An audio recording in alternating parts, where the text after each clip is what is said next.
Long years ago, formation of Earth took place, and many years later, humans were evolved, and soon after that was invented math. But now, why did this urge to invent math happen? I mean, we had to, for counting and measuring things. Now, in order to count things like adding, subtracting, multiplying, and dividing, they developed various ways, and we call it as algebra. And when it came to measure things, they first tried to measure land. This need to measure land gave birth to other half of mathematics, which we call it as geometry, where geo means earth and metering means to measure. But does geometry means only measuring the land? No, it's far more beyond that, as we all know now. Geometry isn't about measuring things. It is also about proving certain statements. A Greek mathematician, Thales, was the first person to give a proof of a statement that a circle is bisected by its diameter. Pythagoras was one of his most famous pupils who did an extensive work in geometry which was continued till 300 BC. Now at the same very time, around 300 BC, Euclid, a mathematics teacher in Egypt, was also working on geometry. Well, today we call Euclid as a father of geometry. He collected all the well-known facts and formed his famous treatise, which was named as Elements. Elements was divided in 13 parts, and each of the part is called as a book. All of his books have a great impact on today's world of geometry. And in this session, we will learn that what Euclid did to change the world of geometry. So, without wasting further more time, let's learn Euclid's approach towards geometry and connect it with what we learn today as geometry. Euclid's approach towards geometry was an abstract model of the surroundings of that time. Now, you may wonder what an abstract model is. It means that it was all his thoughts just by looking at the surroundings, and it does not have any concrete existence or proofs. What is a point, a line, a surface, and various other things were derived just by looking at what's present in the world. A solid shape. Let's take an example of a cube. It has 6 surfaces. Each surface has 4 sides and each side has 2 points, right?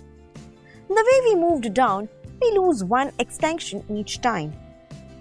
Solid shape is 3D, surface is 2D, a line is 1D, and a point do not have any dimension. Euclid started his comprehensive description about his thoughts by 23 definitions in the book 1 of Elements. Don't worry, I will not take you through each and every definition because they are too complicated and tedious to explain. But yes, we will look at a few of them to understand his thoughts. A point is that which has no part. It is as simple as it sounds. Let's see the next one. A line is a breadthless length, right, isn't it? A line has only length and it does not have any breadth. The ends of a line are points. The edges of a surface are lines. A surface is that which has a length and a breadth only. A straight line is a line which lies evenly with the points on itself. This one may sound a little complicated, but it's not. It just means that on a line, the points are evenly distributed. Now let's see the last one. A plane surface is a surface which lies evenly with the straight line on itself. This is exactly like our previous definition. Lines are evenly distributed on a surface. If we see it in a little detail, even though everything looks so simple, still certain terms in the definition needs further more explanation. Like, if we see the first definition, it has a word part, but exactly what part are we talking about? Further in the second definition, there is breadth and length. Again, we are going to need definitions for these terms. Now, if we continue this process of defining terms, we may never be able to stop. So, mathematicians decided and agreed to leave certain terms undefined. So, the terms like a point, a line, and a plane are undefined terms in geometry. We can represent these things intuitively or we can explain them with various objects or physical models. Now, after these definitions, Euclid assumed some properties which were not to be proved. Now, you may ask why? We need a proof for almost everything in geometry, isn't it? Now, why these properties did not require any proof is because they were obvious universal truths. He divided these properties into two different types. One were the assumptions which were made strictly on the basis of geometry, and the second one where the assumptions were based on in general mathematics and not specifically based on geometry. The strictly geometry ones are named as postulates and the others are known as axioms. Let's get started with some of the Euclid's axioms. So let's see what the first axiom says.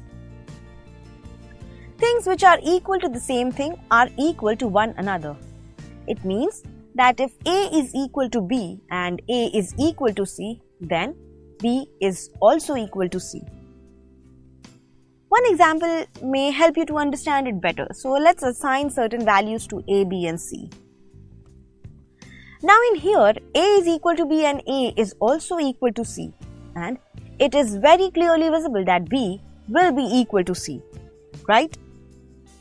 Let's see the next one. If equals are added to equals, the wholes are equal.